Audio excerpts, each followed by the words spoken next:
Hey y'all, hey, welcome to Tootie Talks. And of course, I am Tootie. Now, Happy New Year, everybody. When I say I had a ball, baby, I had a ball. Hey, all night, okay? I'm feeling good, You know, if y'all haven't subscribed yet, go ahead and subscribe to this channel because I'm trying to do good for 2024. I'm finna start it off right. I try to at least make a video per week. The goal is 2 to 3 a week, but let me start off early, okay? So I can get these videos in. I'm gonna start back doing my commentary about the trending topic because the internet streets, baby, y'all is acting a fool on that Beyonce internet with the TD Jakes, the Power Bottoms, Jonathan Majors. He was found guilty. P did it back himself, baby, is doing the whole thing now. So I'm gonna start back doing the trending topics, y'all. Today I'm just gonna do one chapter because I'm on my lunch, as you could tell. I don't know how this gonna go. This may be a shit show because I'm gonna try to cut this camera off because I don't want to hold his phone this whole time. As y'all can see, I'm in a car and I ain't finna hold his phone. I said it again, car. I'm in a car and I ain't finna hold his phone this whole time. So I'm gonna cut the camera off and go ahead and read chapter 7. If I could do a chapter a day, that'd be good. Cause I'm up to chapter like 12. I'm almost halfway finished with the book. But life been life and okay. Um I just want to thank all the subscribers who have been here. I want to thank the new subscribers 2024. I want to be more consistent. It was a good year. Like it was a struggle. I want to thank God that I didn't lose. And well, I lost my cousin. My best friend lost her husband of over 20 years. One of my cousins lost two sisters in 1 week. My husband just lost his cousin. Earlier this year, he lost his brother. 6 months before that, he lost another brother. So I just want to be thankful, and y'all be thankful for the ones who are here, and everybody who will hear my voice. I'm gonna manifest wealth and especially health above all for everybody. And I hope it be a better year than it was um 2023. And I you still at the point like, okay, it's been tough, but we still here, so try not to complain too much. All right, but we're gonna try to do bigger things on this channel. I'm not even bigger things. I'm gonna try to be on here consistently, y'all. I'll get y'all what you want. Now, y'all, let's discuss, okay? So let's go and get in here and break it down. If you haven't, like I said, if you haven't subscribed yet, go ahead and subscribe to the channel, okay? And like this video as you come in. If you're on the playback, like this video. Don't forget to like it. Comment down there, and I'll be down in the comments checking y'all out, here what y'all have to say. Now let's talk about chapter 7. So, chapter 7, the title of that is Promise of a Perfect World. So Tupac calls Jada and says it's a movie he wants them to do together. It's called Menace to Society. So she was often asked, "What is she mixed with?" And she would say, "My mother's full Native American." And they would say, "Oh, that's it." Because in Hollywood, you couldn't be beautiful and full black. They would assume that beauty had to come from another race. People would be shocked when she says both her parents are black. And I know I seen in the social media when people read this. It was like nobody thought Jada was biracial. I said, now y'all just have to be making up stuff if y'all don't believe what that girl said right there is true. My two daughters, my two youngest, are not mixed with anything. I get the question all the time whether they mix with. And if depending on if I feel like being ignorant that day, I'll say black and nigga, or I'll say if I'm just being a smart, but I'm like, I'm black and her father is African and their father is African American. Like you get it a lot when you're a pretty girl, especially with lighter skin complexion. And Jada, you can say what you want, but Jada's pretty, and she got those brown eyes. She's a pretty girl, and some people will look at her and assume that she mixed. So I didn't understand what the problem was when she said that, and people like, hey, nobody think Jada Butt was mixed. I'm like, when I seen, I did, because I want to say the first thing that I remember seeing her is the Tupac video, and she's walking down the street, and her hair was like curly. You do the waves. I think like the gel that she had in her hair, but you can see waves in her hair. So y'all, anyways, So she talked about being in LA when the Rodney King riots happened. At this time, it was golden for Black Hollywood. It was a time where a lot of black male comedians was getting their own show, and of course, black female actress would get hired due to these shows. However, it lacked the opportunity for a black female drama actress. I was getting and y'all go ahead jump in the comments so I can say hi to y'all because see I can't see right now if you watching. I can see what's on the YouTube, but if you're watching from a different social media platform, I can't really see it on this phone. So, hey y'all. Now, it was a great sisterhood among black women. Neil Long, Holly Berry, Regina King, Nicole Ari Park, Queen Latifah, and so many more at auditions. Her and Nia became friends. Holly Berry was first and still only black female Oscar winner for Best Actress in the acknowledgement then. She was in LA. Okay, so she was saying Holly Berry is the first and still the only female Oscar winner for Best Actress. So she was in LA during this time. Jada was in LA and Pac was in the Bay Area. He was with the Digital Underground and they would see each other every few weeks. Jada was living with her mother friend and she introduced her to her friend Daphne and they became friends. And Daphne was dating Keenan Wayne, and that's who he eventually married. In Living Color, Dubé debuted a month after Jada came to LA. Daphne brought Jada to one of Keenan's party.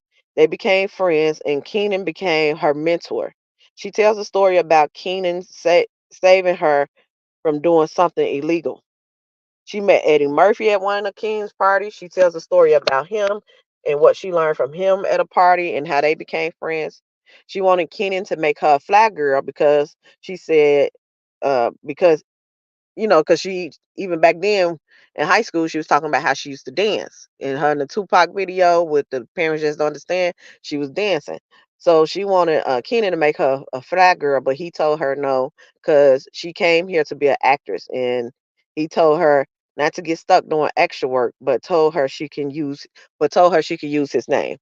She called Nancy Rayford, a talent agent, and told her Keenan said, "You're a great agent," and she met up with her and signed with her.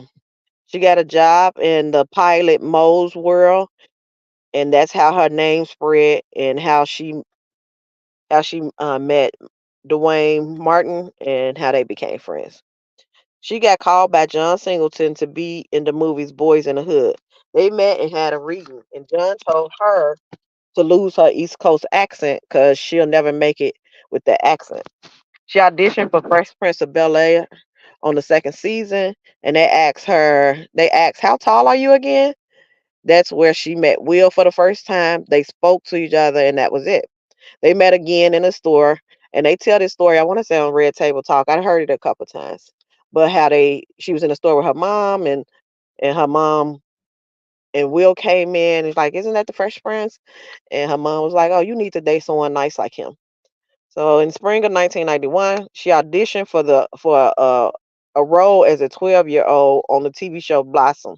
She got the part, but didn't know if she wanted to spend years pretending to be a preteen. Her agent told her this show would be huge, but Jada said she couldn't do it. Like, I don't want to pretend to be no little girl. So 2 weeks later, after she turned down her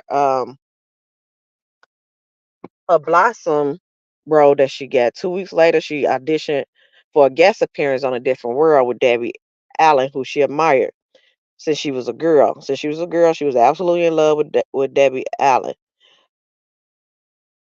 She was talking to Deb. She ended up meeting Debbie Allen, talked to her about her life, and she sat down. They're supposed to be the audition, but Debbie ended up like, "Tell me about you." And so she talked to her about her life and everything that she had went through. Then Debbie informed her that she's not getting the part. And she was a little disappointed, but Debbie was like, "That's because I want to make you a regular with your own life story."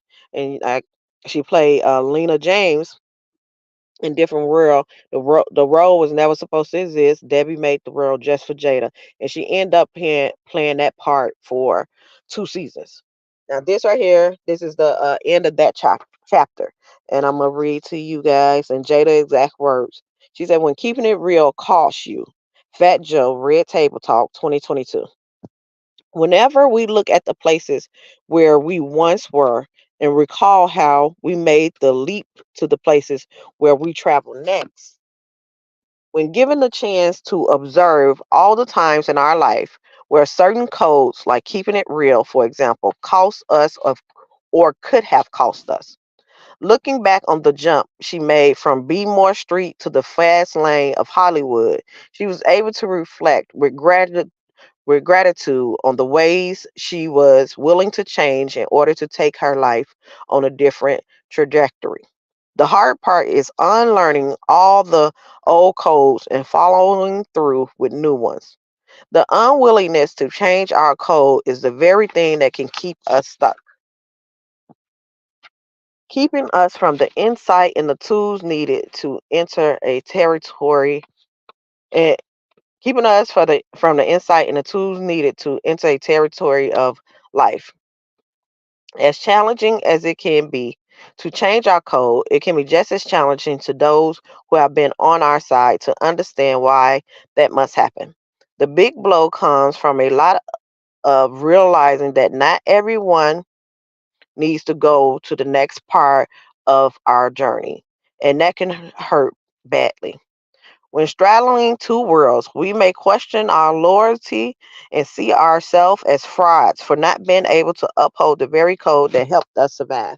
Most of us genuinely want to take everyone with us. Some are ready for the new code, but many aren't. But we can honor the past and never forget where we began without sacrifice the glory that is ours to claim. A glory we all deserve. Can you identify a few codes in your life that may have been hard to let go of? Can you see how holding on to codes may be keeping you stuck? Try on a new code for SAS, one that allows you to continue to be real without the cost. Now, at the end, now that's the end of chapter 7, y'all. So now I'm just gonna go into how I feel about the last part. Is the last part I just read to you in my own words, because I'm like, there's a lot of that I identify with, and I believe a lot of people do, especially if you black in America. You got the code that we call it code switching. You got the code switch a lot, okay? Because the way I'm talking now, yeah, that's pretty much the way I talk. But people try to put in the proper language and the proper English, enunciate your words more. Because if you have an accent, then you're judged. You're judged for having an accent. You're judged as sometimes it judges you as being uneducated instead of just okay. You grew up in this part. This is the way you talk. Even especially Southern accents. But what's crazy is that if you see if you see a southern if you hear a southern white woman, they oh that's cute, her southern accent. But a southern black person they just take as ignorant, and you sound like Jim Crow or something like that. But I said but also what she had me thinking about was, in the part where she say not everybody's gonna go to you with their next journey. It's the same thing that a lot of people say that, everybody not around for a lifetime. Some people's around for seasons.